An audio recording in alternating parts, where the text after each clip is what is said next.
Breaking news నాలుగో విడత polling కి ఇవాల్టితో నామినేషన్ల పర్వం ముగుస్తోంది. నామినేషన్ల దాఖలకు ఈ రోజే ఆఖరి రోజు. ఈ నేపథ్యంలో తెలంగాణలో లోక్సభ స్థానాలకు, ఆంధ్రప్రదేశ్లో లోక్సభ అసెంబ్లీ స్థానాలకు నామినేషన్ల హడావుడి పెరుగుతోంది. పులివెందుల వైసీపీ అభ్యర్థిగా జగన్ నామినేషన్ వేయడానికి రెడీ అవుతున్నారు.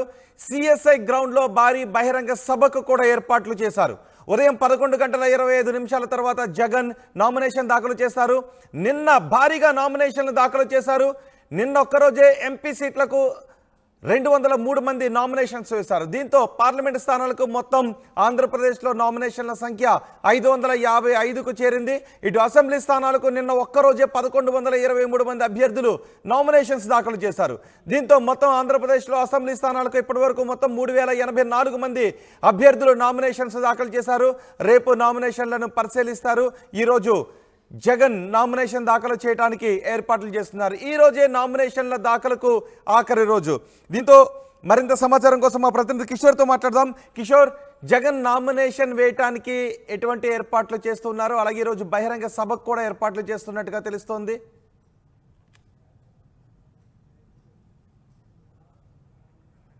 కిషోర్. Thank you Rohit. ఏదైతే నిన్నటి వరకు కూడా మేమంతా సిద్ధం అన్నటువంటి సభల పేరిట బిజీగా గడిపినటువంటి సీఎం జగన్మోహన్ రెడ్డి ఈ రోజు పులివెందల్లో వైసీపీ అభ్యర్థిగా నామినేషన్ దాఖలు చేసేందుకు కూడా ఆయన గన్నవరం విమానాశ్రయం నుంచి పులివెందలకు చేరుకున్నారు.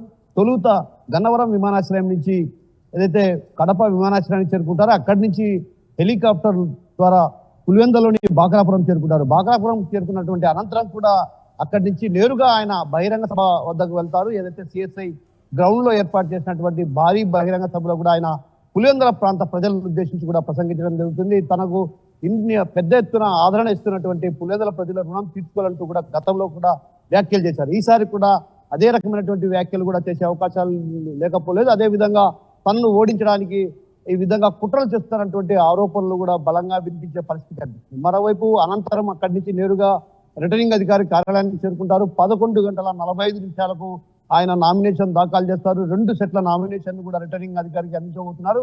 ఈ నేపథ్యంలో సీఎం పర్యటన నేపథ్యంలో కూడా అటు సభకు సంబంధించి కావచ్చు, అదేవిధంగా ఆయన పర్యటిస్తున్నటువంటి అన్ని ప్రాంతాల్లో కూడా ప్రత్యేకమైన దృష్టి సారించారు. అందులో భాగంగానే ఇప్పటికే 1800 మంది పోలీసు బలగాలు కూడా అక్కడ మోహరించాయి. వారంతా కూడా ఆ ఏర్పాట్లకు సంబంధించి అటు సభకు కావచ్చు, అదేవిధంగా నామినేషన్ కు సంబంధించినటువంటి ప్రక్రియకు సంబంధించి అన్ని దానికి సంబంధించినటువంటి పూర్తి స్థాయిలో ఏర్పాట్లు పూర్తి చేశారు. మరోవైపు ఏదైతే సీఎం తొలుత గన్నవరం విమానాశ్రయం నుంచి కడపకు చేరుకున్న తర్వాత కడపలో కూడా అటు పెద్ద ఎత్తున వైసీపీ శ్రేణులు అదేవిధంగా అభ్యర్థులు కూడా ఆయన ఘన స్వాగతం పలికే అవకాశాలు ఉన్నాయి.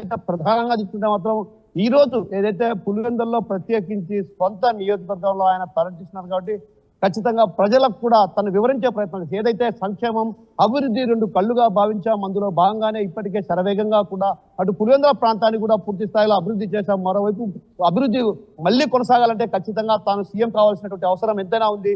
ఈ నేపథ్యంలో అటు టీడీపీ కావచ్చు, బీజేపీ, జనసేన కూటమితో పాటు కాంగ్రెస్ కూడా వీరిలో కలిసింది. తనను ఓడించడానికి ఇన్ని కుట్రలు చేస్తున్నటువంటి కుయుక్తులు పన్నారన్నటువంటి ఆరోపణలు కూడా బలంగా వినిపించే పరిస్థితి. ఎందుకంటే ప్రధానంగా అక్కడ ఆ పులివెందుల ప్రాంత ప్రజలు ఎంతో కాలంగా, దశాబ్దాల కాలంగా వైఎస్ కుటుంబాన్ని ఆదరిస్తున్నటువంటి పరిస్థితి. అలాంటి పరిస్థితి నేపథ్యంలో మరోమారు తాను సీఎం కావాలంటే మీ ఆశీస్సులు ఎంతో అవసరం అన్నటువంటి విషయాన్ని కూడా అక్కడ వారి ముందుంచే పరిస్థితి ప్రధానంగా కనిపిస్తుంది. రోహిత్, రైట్. ఈ రోజు నామినేషన్స్ దాఖలు చేసేవారు ఎవరెవరు?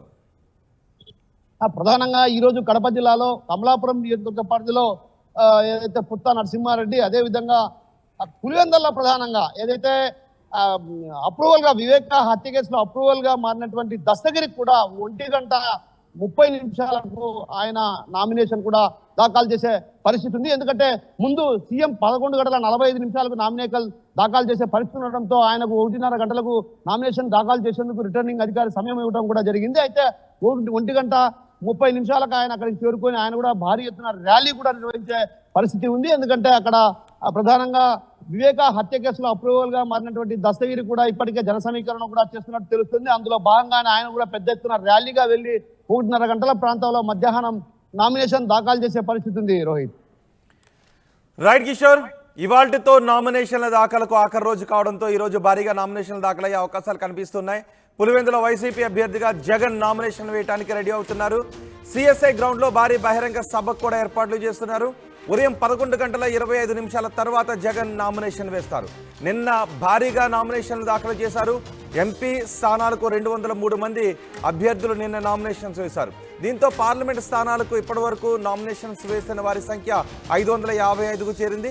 ఇటు అసెంబ్లీ స్థానాలకు కూడా నిన్న ఒక్కరోజే 1123 మంది అభ్యర్థులు నామినేషన్స్ వేశారు. దీంతో మొత్తం ఆంధ్రప్రదేశ్లో 3084 మంది అభ్యర్థులు అసెంబ్లీ సెగ్మెంట్లలో నామినేషన్స్ దాఖలు చేశారు. రేపు నామినేషన్లను పరిశీలిస్తారు. జగన్ నామినేషన్ వేయడానికి ఏర్పాట్లు చేస్తున్నారు.